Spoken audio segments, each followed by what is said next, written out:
Hi guys, welcome to lovely హ్యామలాగ్స్. ముందుగా అందరికీ ఏకాదశి శుభాకాంక్షలు అండి. ఏకాదశి రోజు అయితే మేము ఉదయాన్నే లేచి చల్లనీటి స్నానం చేసి నదిలో అయితే దీపాలను అయితే వదిలాం ఫ్రెండ్స్.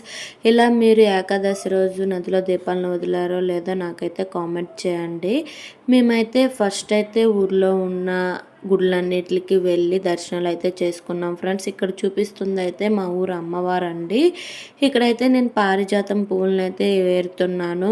ఇవి శివుడికి ఎంతో ఇష్టమైన పువ్వులండి. ఇవి నేల మీద పడితేనే తీయాలంట, చెట్టుకి ఉన్న పువ్వుల్ని పెట్టకూడదంటండి. అలానే ఏకాదశి రోజు అయితే ఇంట్లో దీపాన్ని అయితే మా నాన్న చేత అయితే పెట్టించామండి.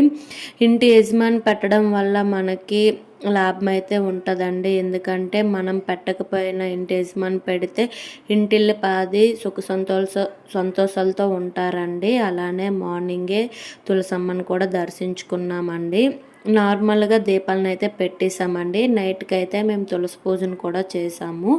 ఇక్కడ తులసి పూజ చేశాక అలానే దీపాలు పెట్టాక రావి చెట్టు దగ్గర కూడా పూజనైతే చేసుకున్నామండి. తులసి పూజ చేయడం వల్ల మనకి చాలా లాభం అనేది ఉంటుందండి. అలానే ఏకాదశి రోజు తులసమ్మకి నీళ్ళు పొయ్యవచ్చా అని అడుగుతున్నారు. పొయ్యకూడదండి, ఎందుకంటే ఏకాదశి రోజు తులసమ్మ కూడా ఉపవాసం అయితే ఉంటారండి. పొయ్యకుండా అలా సైడ్కి పెట్టేసి ఉంచేయండి.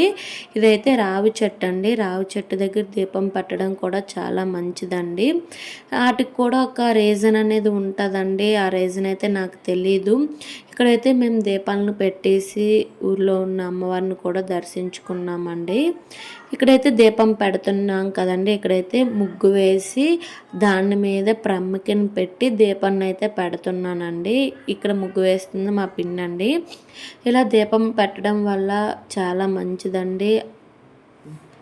అలానే మీకు ఉసిరి చెట్టు అవైలబుల్గా ఉంటే ఉసిరి చెట్టు దగ్గర పెట్టడం కూడా చాలా మంచిదండి. ఎందుకంటే ఏకాదశి రోజు విష్ణుమూర్తిని దర్శించుకుంటాం కదండి. అలానే ఉసిరి చెట్టు కూడా విష్ణుమూర్తికేనని చాలామంది అంటారండి. అక్కడ కూడా దీపం పెట్టడం వల్ల చాలా మంచిది. ఇదైతే దుర్గమ్మ తల్లి అండి, మా ఊర్లో ఉంటుంది. నాకైతే దుర్గమ్మ తల్లి అంటే చాలా ఇష్టం అండి. అందుకే ప్రతిరోజు లేవగానే దుర్గమ్మ తల్లిని అయితే దర్శించుకుంటానండి. దుర్గమ్మ తల్లికి ఏ కోరుకున్నా తీరుద్దని నా నమ్మకం అండి. మీరు ఎప్పుడైనా ఎలా తెలియకపోతే దుర్గమ్మ తల్లిని నమ్మండి. మీకు ఏ కోరుకున్న కోరికలు అయితే తీరుస్తుంది అమ్మవారు అయితే. ఇదైతే విష్ణుమూర్తి గుడి అండి, రాగోల్లో ఉంది. శ్రీకాకుళంలో ఉండే వాళ్ళకి తెలుసండి.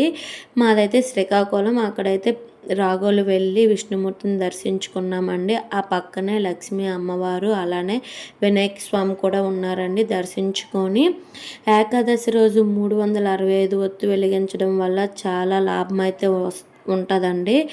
నేనైతే ఇక్కడ 365 ఒత్తు కూడా వెలిగించాము. ఇక్కడ జనాలు అయితే చూడండి ఎంతమంది వచ్చారో మీకే తెలుస్తుంది. ఇప్పుడు చూపిస్తున్నాను కదా, దీపాలన్నీ మార్నింగ్ నుండి నైట్ వరకు పెడుతూనే ఉంటారండి. చాలా అంటే చాలా మంది వచ్చారు.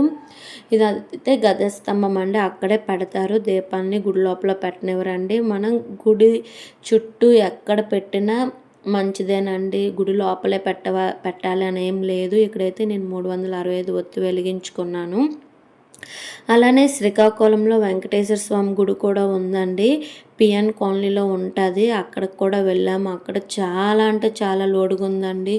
మొత్తం గుడి చుట్టూ లైనే ఉందండి. తిరుపతిలో ఎలా అయితే ఉంటుందో సేమ్ శ్రీకాకుళంలో కూడా అలానే ఉంది. చాలామంది వస్తున్నారండి గుడికైతే మాత్రం. ఎందుకంటే ఏకాదశి శనివారం రావడంతో చాలామంది గుడికైతే వచ్చారండి. అలానే మేము కూడా వెళ్ళాము. నైట్ అయితే మేము తులసి పూజనైతే చేసుకున్నాము. ఈ తులసి పూజ గురించి పిండి ప్రమిదలు అయితే చేశారండి.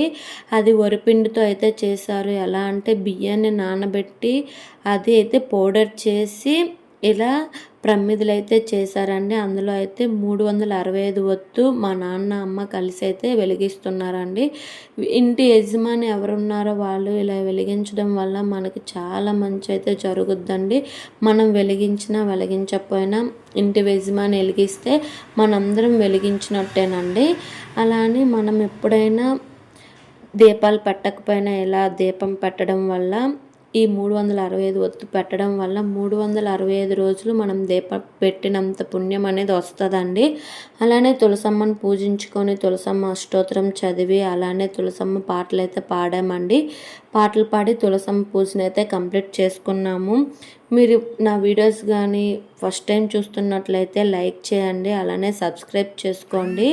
మరికొన్ని వీడియోస్ గురించి వెయిట్ చేయండి ఫ్రెండ్స్. తులసమ్మకి ప్రసాదంగా అయితే మేము వడపప్పు, పానకం అలానే చలివిడిని అయితే పెట్టాము.